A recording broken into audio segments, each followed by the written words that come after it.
Shri Gayatri tours and travels Chardham యాత్ర complete travel plan. రైతు భరోసాపై రేవంత్ సర్కార్ కీలక నిర్ణయం తీసుకుంది. రైతులందరికీ ఒకేసారి పెట్టుబడి సహాయాన్ని అందజేయనున్నారు. సుమారు 73 లక్షల మందికి ఒకేసారి డబ్బులను పంపిణీ చేయనున్నారు. ఈ నెల 30న 9,000 కోట్ల రూపాయల పంపిణీకి కూడా ప్లానింగ్ వేస్తుంది ప్రభుత్వం. దాదాపు 7.5 ఎకరాలకే రైతు భరోసా పంపిణీకి కూడా సన్నాహాలు చేస్తున్నారు. మరోవైపు వచ్చే దఫా నుంచి 15,000కు రైతు భరోసా నిధులను పెంచనున్నారు. ప్రధానంగా రైతు బంధు పథకంగా ఉన్నటువంటి దాన్ని రైతు భరోసాగా కాంగ్రెస్ ప్రభుత్వం మార్చడం, ఎన్నికల మేనిఫెస్టోలో 15,000 రూపాయలు ఇస్తామంటూ కూడా ప్రకటించడం, కానీ 12,000 రూపాయల వరకు ఇప్పటి వరకు జమ చేస్తున్నటువంటి వైరం మనం చూస్తున్నాం. రైతు భరోసా పథకం పైన అనేక విమర్శలు కూడా వచ్చినటువంటి సిచ్యువేషన్ మనం చూసాం. ప్రధానంగా కొండలకు, గుట్టలకు, మరి ముఖ్యంగా రోడ్లు ఉన్నటువంటి వెంచర్లకు కూడా రైతు భరోసా ఇచ్చారు అనేటువంటి ఆరోపణలు గతంలో వచ్చాయి. కానీ ఈసారి పూర్తి పారదర్శకంగా అర్హులైనటువంటి రైతులకి మాత్రమే రైతు భరోసా నిధులను మంజూరు చేయనున్నట్లుగా ప్రభుత్వం కీలకమైనటువంటి మార్గదర్శకాలు కూడా జారీ చేసింది. కానీ రైతుల ముందు నుంచి చేస్తున్నటువంటి ఆలోచన ఎన్నికల మేనిఫెస్టోలో ఇచ్చిన విధంగా రైతు భరోసా కింద 15,000 రూపాయలకు సంబంధించి కూడా రైతులు ఆశిస్తున్నారు. తాజాగా ఒకేసారి పూర్తి స్థాయిలో నిధుల మంజూరు కూడా ప్రభుత్వం భారీ స్థాయిలో సన్నాహాలు చేస్తున్నట్లుగా తెలుస్తుంది. 73 లక్షల మందికి ఒకేసారి డబ్బులను పంపిణీ చేయనున్నారు. ఈ నెల 30న 9,000 కోట్ల పంపిణీకి కూడా ప్రభుత్వం భారీ ప్లానింగ్ వేసినట్లుగా తెలుస్తుంది. ఇక ఇదే అంశంపై మరింత సమాచారం మా ప్రతినిధి రమేష్ లైవ్ లో అందిస్తారు. రమేష్, ఎలా చూడాలంటారు? ఈ నెల 30న 9,000 కోట్లకి సంబంధించినటువంటి పంపిణీకి ప్రభుత్వం భారీ ప్రణాళిక వేస్తుంది. కానీ 15,000 రూపాయలు అనేది మాత్రం రైతులకి ముందు నుంచి ఉన్నటువంటి ఆశ, ఎన్నికల్లో ఇచ్చినటువంటి మేనిఫెస్టో కూడా. పూర్తి అప్డేట్స్ ఏంటి? ఎస్ సిరాజ్, మొత్తం మీద రైతులందరికీ కూడా ఒక భారీ శుభవార్త అనే చెప్పొచ్చు.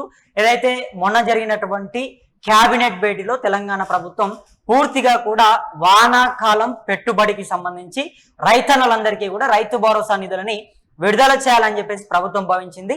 అయితే డిప్యూటీ సీఎం బట్టి విక్రమార్క నియోజకవర్గమైనటువంటి మధిరలో పూర్తిగా కూడా ఒక సభ జరగబోతుంది. ఈ భారీ బహిరంగ సభలో పూర్తిగా కూడా ఈ నెల 30వ తారీఖు నాడు నేరుగా ముఖ్యమంత్రి రేవంత్ రెడ్డి బటన్ని నొక్కి రైతు భరోసా నిధులని విడుదల చేయబోతా ఉన్నాడు సిరాజ్. అయితే ఇప్పటికే 2 విడతల రైతు భరోసా డబ్బులని తెలంగాణ ప్రభుత్వం రైతన్నల ఖాతాలో జమ చేసినటువంటి పరిస్థితి అయితే ఉంది.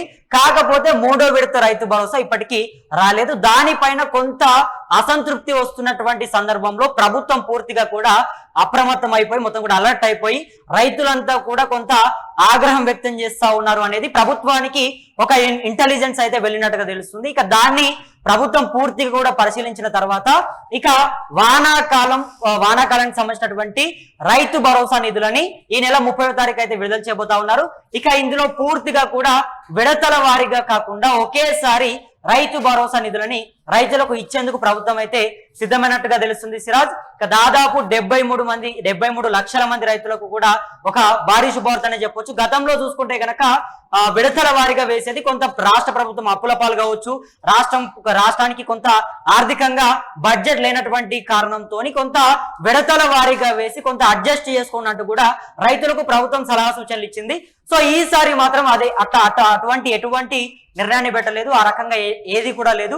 మొత్తం కూడా ఈసారి ఒకేసారి రైతుల ఖాతా లోపల రైతు భరోసా నిధులని తెలంగాణ ప్రభుత్వం అయితే జమ చేయబోతుంది. మరి ఈ నెల 30వ తారీఖు ముఖ్యమంత్రి డబ్బులను వేయబోతా ఉన్నాడు. అయితే ప్రధానంగా వీళ్ళు చెప్తున్నటువంటి మాట, గతంలో బీఆర్ఎస్ ప్రభుత్వం పట్టా పాస్బుక్ ఉంటే చాలు, పట్టా పాస్బుక్ ఉంటే కొండలైనా, గుట్టలైనా, రాళ్ళైనా, రప్పలైనా, రియల్ ఎస్టేట్ వెంచర్లైనా ఏవైనా సరే అప్పట్లో రైతు బంధు పథకం అందరికీ కూడా ఇచ్చుకుంటూ వెళ్ళారు. కానీ మా ప్రజాప్రభుత్వంలో రైతులకు మాత్రమే మేము ప్రాధాన్యత ఇస్తాము, రైతుల కష్టానికి మాత్రమే మేము రైతు భరోసా డబ్బులను విడుదల చేస్తామని చెప్పేసి ముఖ్యమంత్రి రేవంత్ రెడ్డి చాలా స్పష్టంగా చెప్తా ఉన్నాడు. మరి ఇప్పుడు అదే విధంగా ప్రభుత్వం ఇప్పటికే సిరాజ్ దాదాపు 20 నుంచి 25 లక్షల ఎకరాలని తెలంగాణ రాష్ట్రంలో కొట్టేసిన దీనిపైన అంటే యాసంగి సీజన్ పైన రైతు భరోసా నిధులు జమపై రైతుల్లో కూడా అనేక అనుమానాలు వ్యక్తమవుతున్నాయి. దీన్ని కాంగ్రెస్ ప్రభుత్వం ఏ విధంగా క్లియర్ చేసేటువంటి అవకాశం ఉంటుంది అనుకోవచ్చు? ఎస్ సిరాజ్, అయితే ప్రధానంగా రైతులకు నిజంగానే కొన్ని సమస్యలు తలెత్తా ఉన్నాయి. వాళ్ళకు వస్తున్నటువంటి సమస్యలు ఏంటంటే మొత్తం కూడా చాలా మంది కూడా అంటే మాకు ఎప్పుడు పడతాయి ఈ డబ్బులు, ఒకేసారి వేస్తారా లేకపోతే 2-3 సార్లు వేస్తారా, ఎందుకంటే ఈసారి 3వ విడత వేయలేదు, అదే విధంగా ఏమైనా చేస్తారంటే కొన్ని డౌట్స్ అయితే రైతులకు వస్తా ఉన్నాయి. కానీ ప్రభుత్వం చెప్తున్నటువంటి మాట ఖచ్చితంగా ఈసారి ఎటువంటి విడతల పంచాయతీ ఉండదు, ఒకటేసారి మీ అందరికీ కూడా డబ్బులు వేస్తామని చెప్పేసి ప్రభుత్వం చెప్తుంది. అదే విధంగా ఇక్కడ ప్రభుత్వం చాలా క్లియర్ కట్ గా ఒక లైన్ పైన వెళ్తున్నట్టుగా తెలుస్తుంది. ఏదైతే శాటిలైట్ సర్వే తెలంగాణ రాష్ట్రంలో శాటిలైట్ సర్వే చేపట్టారు.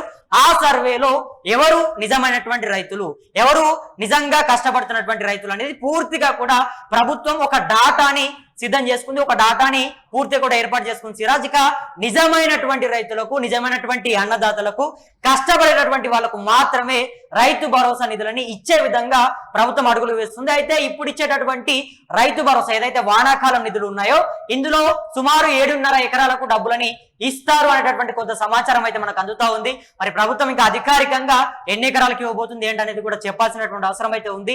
మొత్తం మీద తెలంగాణ వ్యాప్తంగా కూడా రమేష్, ప్రధానంగా అంటే రైతులు ఎంత విస్తీర్ణంలో పంట వేశారు, ఏ పంట వేశారు, ఇదే శాటిలైట్ సర్వేనే చాలా కీలకంగా ఉంటుంది. 95% రిజల్ట్ కూడా క్లియర్ కట్ గా మనం చూస్తున్నాం. ఈ సర్వే ఎప్పటి వరకు కంప్లీట్ అయ్యేటువంటి అవకాశం ఉండొచ్చు? పూర్తిగా సర్వేకి సంబంధించి మొత్తం కూడా రాష్ట్ర ప్రభుత్వానికి ఇప్పటికే అధికారులు మొత్తం కూడా అన్ని డీటెయిల్స్ ని పంపించే ప్రయత్నం చేశారు సిరాజ్. అంటే ఎక్కడ పంటలు పండుతా ఉన్నాయి, ఎక్కడ పంట నష్టం జరుగుతుంది, ఎక్కడ ఒకేసారి పంట వేస్తా ఉన్నారు. ప్రధానంగా చూసుకుంటే తెలంగాణ రాష్ట్రంలో చాలా చోట్ల పత్తి పంట పెడతా ఉంటారు.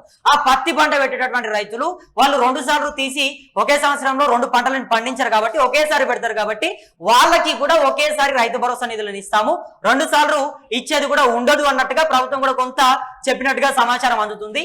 నిజంగా ఎవరైతే 2 కొత్త పంటలు వేసి ఎవరైతే కష్టపడుతుంటారో, ఎవరైతే నిజంగా పంట పొలాల్లోకి దిగి నాగలి గట్టి మొత్తం కూడా కాయ కష్టం చేస్తారో అటువంటి వాళ్ళకే ప్రజాప్రభుత్వంలో మేము ప్రాధాన్యత ఇచ్చేది మాత్రం నిజమైనటువంటి రైతులకి. ఎవరైతే పూర్తిగా కూడా రియల్ ఎస్టేట్ వెంచర్లు కావచ్చు, కొండలు కావచ్చు, గుట్టలు కావచ్చు, పుట్టలు కావచ్చు, ఇటువంటివి ఏవైతే ఉన్నాయో ఇవన్నిటిని కూడా పక్కన పెట్టేసి కేవలం రైతులకు మాత్రమే రైతు భరోసా నిధులను ఇస్తామని చెప్పేసి ప్రభుత్వం అయితే బల్లగుద్దినట్టుగా చెప్తుంది. ఇప్పటికే దీనికి సంబంధించి 9,000 కోట్ల రూపాయలను కూడా ప్రభుత్వం సిద్ధం చేస్తున్నట్టుగా తెలుస్తుంది. మరి మొత్తం మీద 73 లక్షల మంది రైతుల ఖాతాల్లో ఈ నెల 30వ తారీఖు ముఖ్యమంత్రి రేవంత్ రెడ్డి బటన్ నొక్కగానే వాళ్ళందరి ఖాతాల్లో వాళ్ళందరి ఫోన్లకు కూడా మెసేజ్లు రాబోతా ఉన్నాయి. వాళ్ళందరి ఫోన్లు టింగ్ టింగ్ మని వాళ్ళ ఖాతాలో మొత్తం కూడా డబ్బులు.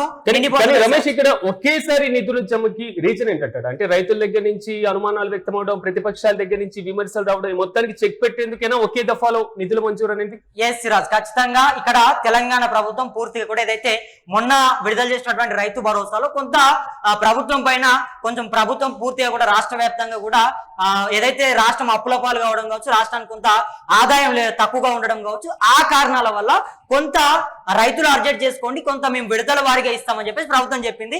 అట్ ద సేమ్ టైం దీన్ని పూర్తిగా కూడా ప్రతిపక్ష పార్టీ పెద్ద ఎత్తున ప్రచారం చేసింది. రైతులను ఆదుకోవట్లేదు, రైతులని అసలు ప్రభుత్వం పట్టించుకోవట్లేదు, ఇబ్బందులు పెడుతుంది అన్నట్టు కూడా ప్రతిపక్ష పార్టీ పెద్ద ఎత్తున విమర్శలు చేసింది.